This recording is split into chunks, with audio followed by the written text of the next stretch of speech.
Welcome. This podcast is a series of candid conversations exploring the human experience from a completely new perspective. In it, we will be diving deeply into the meaning of commonly used words and pointing you away from that old stressful way of looking at life and towards a new paradigm. This will help you find a sense of calm, cultivate meaningful relationships, and create harmony in every aspect of your life.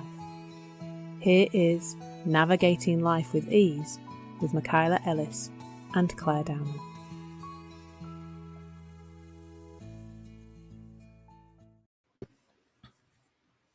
Hey, Clare. Hello.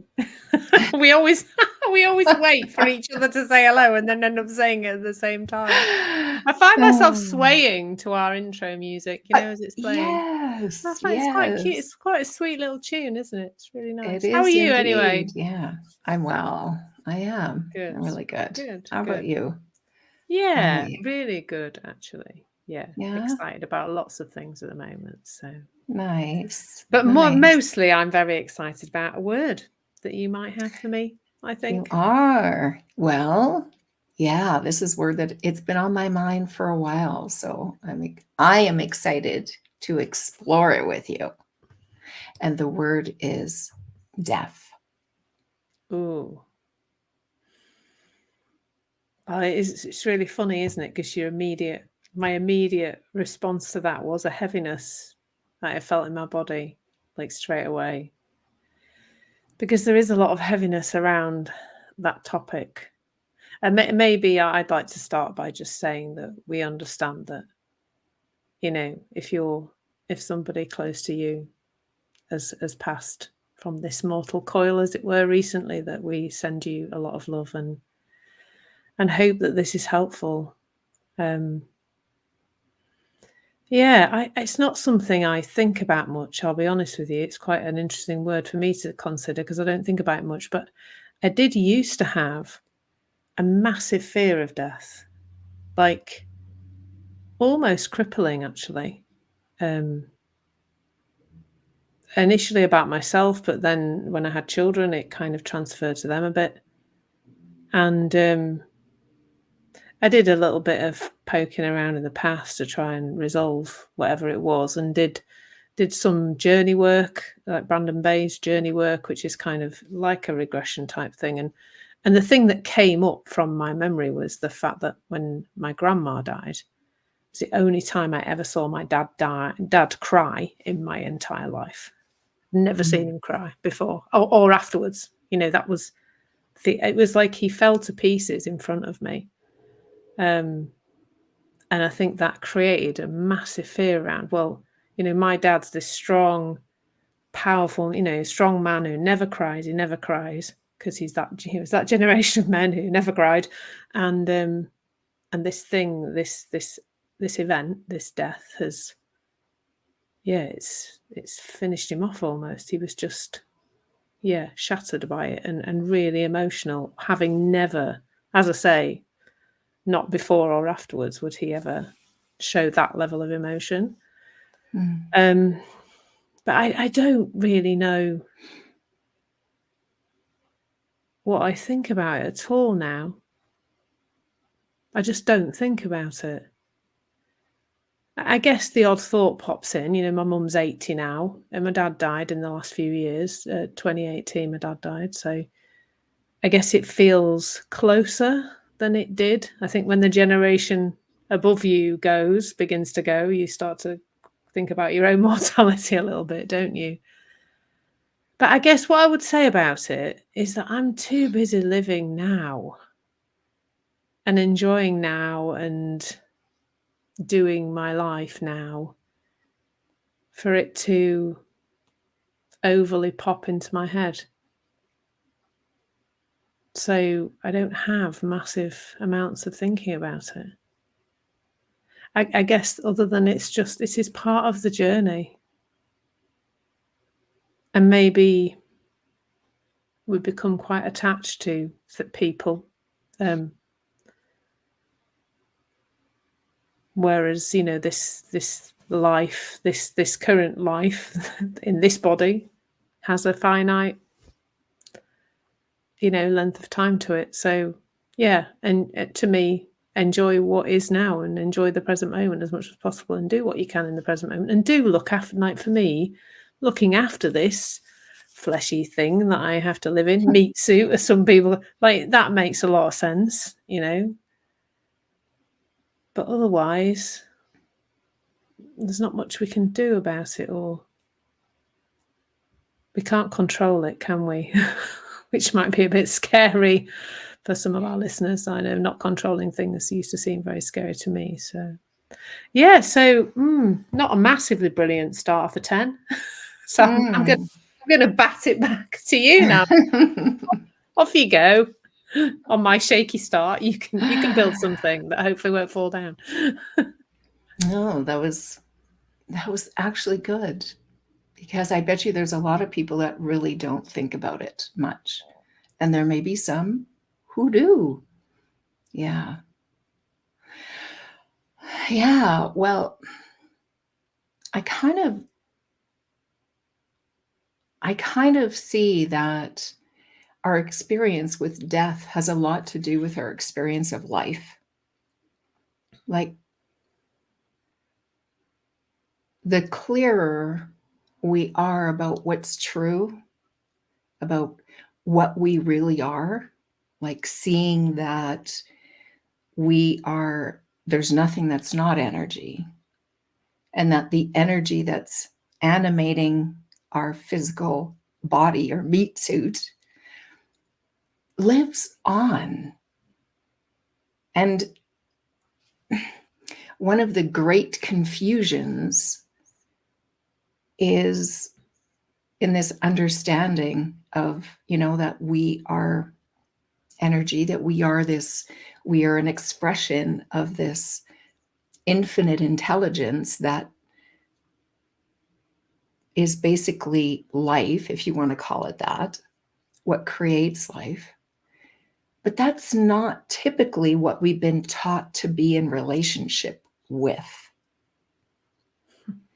We're taught to be in relationship with things that are changing all the time, and that come and they go, and we're taught to believe that those things are real. Like, that's it, that's all. So when a body comes onto the earth, one of my nieces had a baby a few months ago, this beautiful little being. And when he came into the world, it's like he is really spirit expressing through this little tiny body. And we too are of the same spirit energy expressing in the bodies that we've been gifted, our vehicles to move about in life. And when we see clearly, well, this is how I see it. When I see it, and then I don't. Let me just make it clear. I still mourn for, I just spent the weekend at my cousin's celebration of life. He passed in March, and my dog Sergio, which I haven't spoken about yet, passed a couple of weeks ago. And I really see that when we're really aware and present, you were talking about present to what is, present to the fact that there is a body and we're experiencing the essence of this person or animal or whatever it is, a tree, a flower. It's fall here. Some of my flowers are, they're going into fall. They're, starting to die off. But it's like the energy of them, I can still feel that, what I appreciated throughout the summer as they were blooming. And I know they're going to come back. I sort of see that with humans as well, and animals, that the spirit that they are living through this body, the body goes, but the spirit lives on in some capacity. And I believe it's sort of meshed together, because energy is like, it doesn't die. Energy is, scientifically, energy can be, compressed together like it is in this body, and it can be let loose kind of thing. And it's like, that's all it is. It doesn't disappear. It doesn't totally go away. It's used and comes together for something else. So yeah, seeing death, it's like, okay, when I see life, it's like, wow, there's this opportunity for this unique expression of Clare and this unique expression of Michaela to come through this body, speak, carry about in the world, and people recognize us as, oh, that's Clare. Oh, that's Michaela. That's what Clare's voice sounds like. That's Michaela's voice. And we have different perspectives, and some things are the same and different, and we converse. And when the body goes, you may not hear this voice again exactly like it is. But we can trust and know. And how often have you run into someone it's like, wow, you sound like someone I used to know who's passed? Or, whoa, do you ever look like someone? And there's no relation. It happens. What I believe is it is these energy bits that some of those are going to go into someone else and appear again. So it's a death of a body, but it's not a death of the spirit that lives it. It's like there's so much more to be expressed, and it's going to be expressed in another way through some other entity. So yeah, I have mourned my cousin.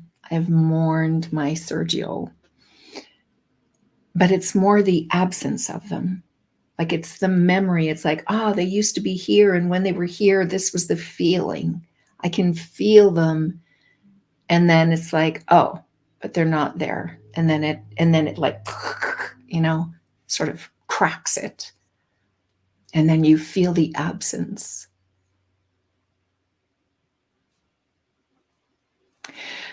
The morning that we put Sergio to sleep, we knew, like the next day, the day before, I knew it was going to happen that week. Sent a note to my family because they all wanted to be here, my kids and Rob and I.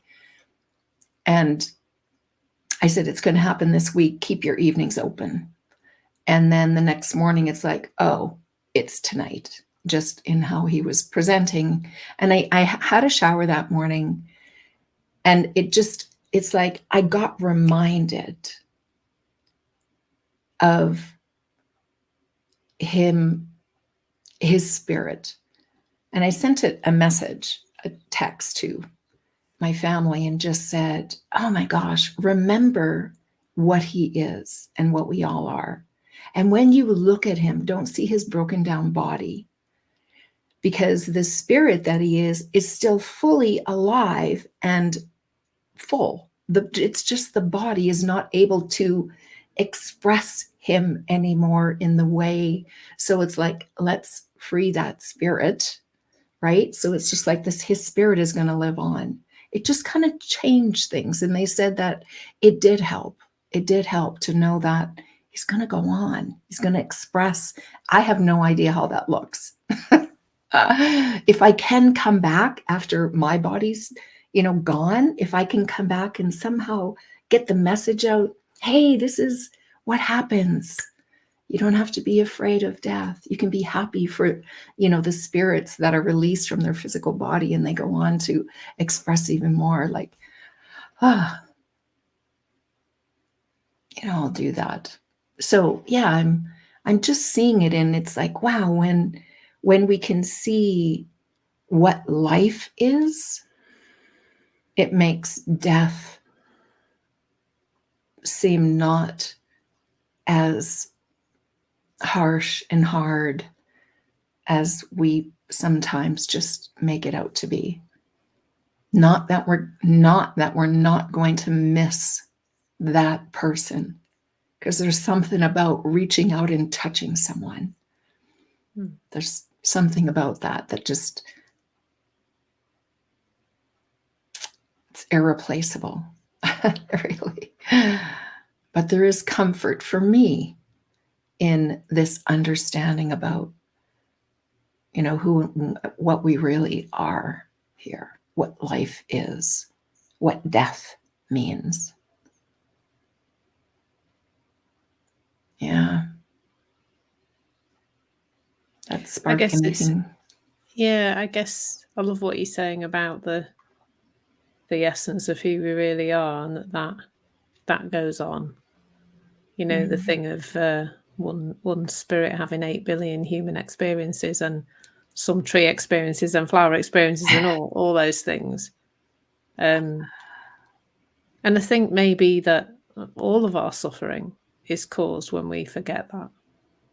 Not just in our relationship with death, but in our relationship with everything.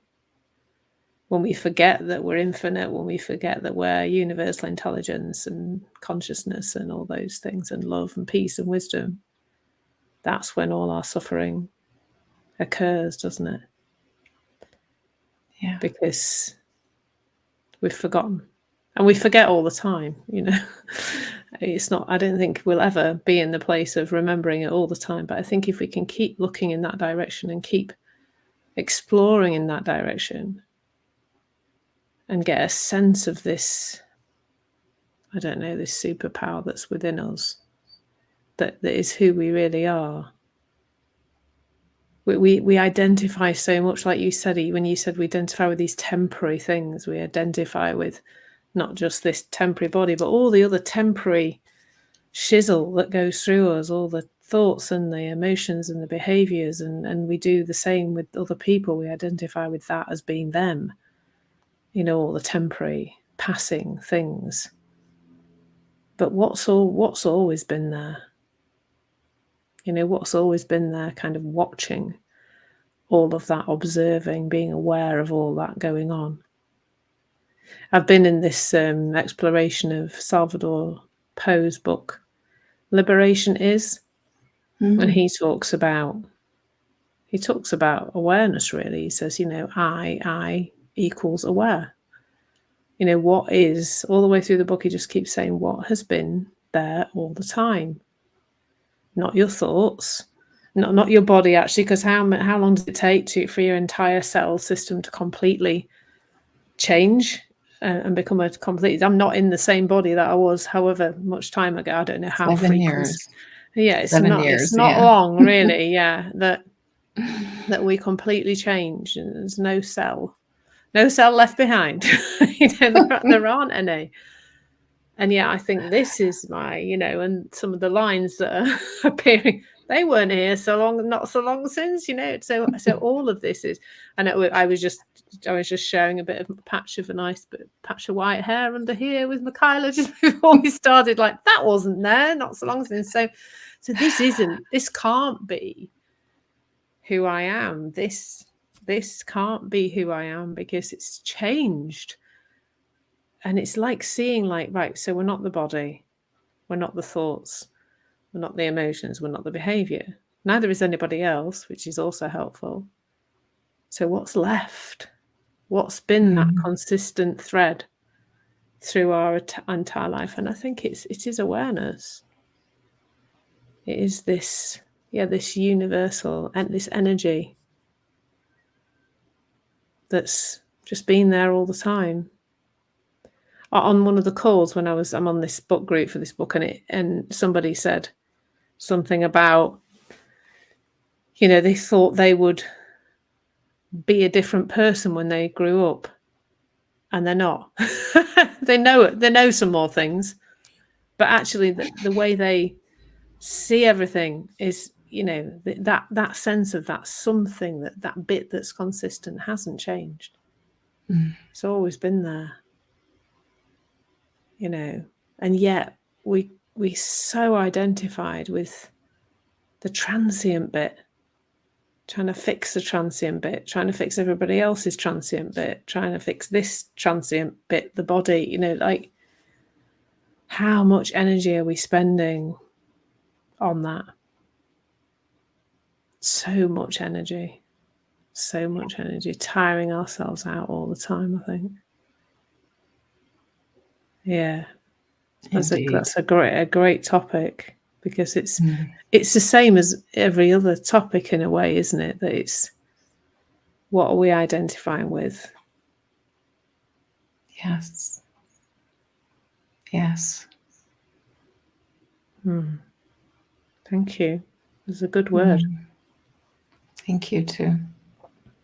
Yeah, and thank you to all the lovely listeners for being here. Yeah. Thanks, Michaela. I will see you next time. You Take bet. care until then. Ciao, Bye. Clare. Lots of love. Bye. Bye. Hey, thank you for being a part of Navigating Life with Ease.